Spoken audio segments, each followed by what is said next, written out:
Hey there, guys. So when it comes to training back, I keep it really simple. I find a lot of people overcomplicate it and they just throw so many exercises in there, and they don't really have a good idea of what they're trying to achieve or why. They just look at a general program and what other people are doing, and then they work off that.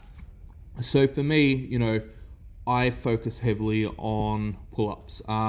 They're a great way to obviously build lats, hit your rhomboids, even traps to a huge extent because they're involved in stabilizing the scapula as well. Pull-ups are obviously going to hit the arms, as well, and it's a good compound movement.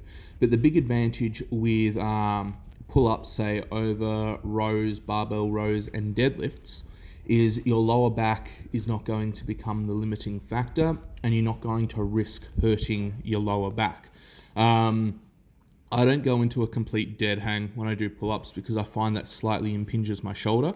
So that's why, I bring my chin up to the bar, but, I go down 85% of the way. Most of the time I just let my toes, touch the ground because I've built the power rack at the right height. So, that gives me longevity.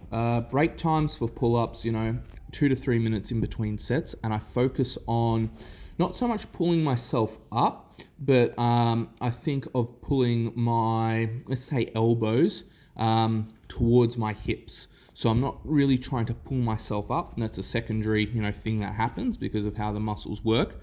But I'm trying to pull my elbows down towards my hips. So that's a cue that I use when doing pull-ups, and for me it works really well. I'll explain a little bit more in a secondary video, but yeah, pull-ups for the win.